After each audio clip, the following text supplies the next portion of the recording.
السلام علیکم ورحمۃ اللہ وبرکاتہ۔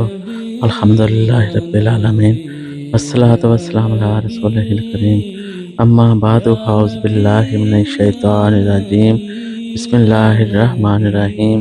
ان اللہ و ملائکتہ یصلون علی النبی یا ایھا الذین آمنوا صلوا علیہ وسلموا تسلیما۔ الصلاۃ والسلام علیکہ یا رسول اللہ، الصلاۃ والسلام علیکہ یا حبیب اللہ۔ حضرت مولا علی رضی اللہ تعالیٰ عنہ سے روایت ہے کہ ایک دن سرکار مدینہ صلی اللہ علیہ وآلہ وسلم نے فرمایا، جو شخص حج کر کے جہاد میں شرکت کرے اس کا ثواب 400 حج کے برابر ہوگا۔ وہاں کچھ ایسے لوگ موجود بھی تھے جو حج کی استطاعت اور جہاد لڑنے کی قوت نہ رکھتے تھے۔ یہ بات سن کر ان کا دل ٹوٹ گیا، کیونکہ وہ اس ثواب کو حاصل نہیں کر سکتے تھے۔ اللہ تبارک و تعالیٰ کا دریائے رحمت جوش میں آیا، پیارے نبی پاک صلی اللہ علیہ وآلہ وسلم پر وحی نازل ہوئی کہ اے محبوب صلی اللہ علیہ وآلہ وسلم، جو شخص تم پر درود شریف بھیجے گا اس کو 400 غزوات کا ثواب ملے گا، اور ہر غزوہ میں 400 حج کے برابر ثواب ہوگا۔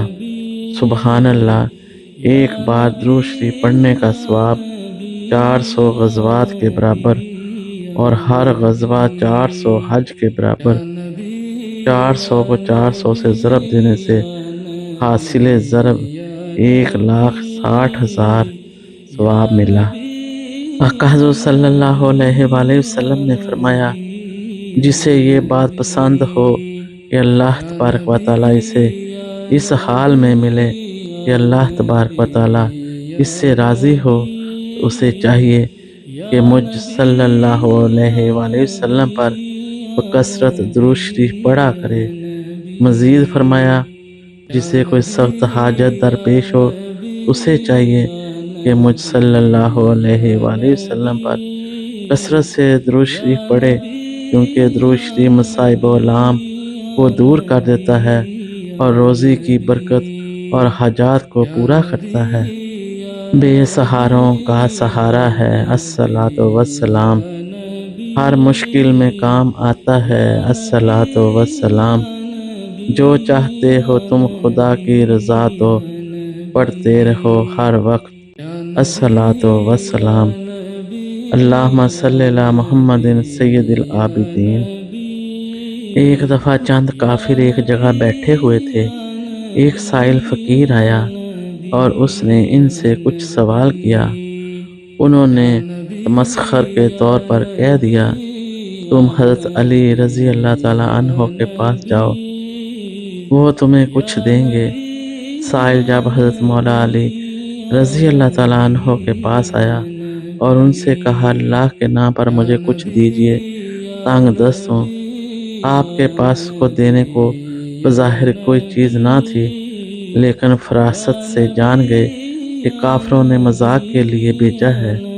آپ نے ایک بار درود شریف پڑھ کر سائل کی تھیلی پر پھونک مار کر فرمایا، ہتھیلی کو بند کر لو اور وہاں جا کر کھولنا۔ جب سائل کافروں کے پاس آیا، انہوں نے پوچھا، تجھے کیا دیا ہے؟ اس نے مٹھی کھول دی، اللہ کی رحمت سے مٹھی سونے کے دیناروں سے بری ہوئی تھی۔ یہ دیکھ کر کافر مسلمان ہو گئے۔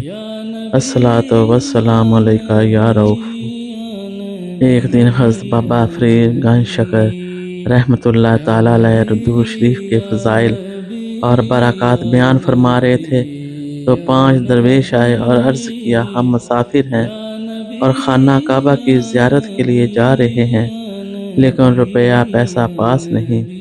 یہ سن کر بابا فرید شکر گنج رحمۃ اللہ تعالیٰ علیہ نے مراقبہ کیا اور سر اٹھا کر کھجور کی چند گٹلیاں لیں اور کچھ پڑھ کر پھونک کر ان سب مسافروں کو دے دیں۔ درویشوں نے جب باہر جا کر دیکھا تو وہ سونے کی اشرفیاں تھیں۔ بابا فرید گنج شکر رحمۃ اللہ تعالیٰ علیہ کے دوست حضرت شیخ بدر الدین اسحاق رضی رحمۃ اللہ تعالیٰ علیہ نے فرمایا، کہ بابا فرید شکرگنج نے کھجور کی گٹلیوں پر درود شریف پڑھ کر پھونکا تھا، جس کی برکت سے گٹلیاں سونا بن گئیں۔ سبحان اللہ، اللہم صلی اللہ محمد سید الصابرین۔ آج آپ کی خدمت میں درود پاک کی فضیلت اور برکات آپ کی خدمت میں پیش کی ہیں، اس امید کے ساتھ کہ آپ بھی درود شریف کو اپنا ورد اور وظیفہ بنا لیں، تاکہ آپ خود بھی اور آنے والی ہماری نسلیں بھی درود شریف کی فضیلت و عظمت سے واقف ہوں، تاکہ اللہ تبارک و تعالیٰ کی خاص رحمتیں اور خاص فضل و کرم ہمارے ساتھ شامل حال ہو جائے۔ آمین ثم آمین۔ جزاکم اللہ خیر و احسن الجزاء۔ السلام علیکم ورحمۃ اللہ وبرکاتہ۔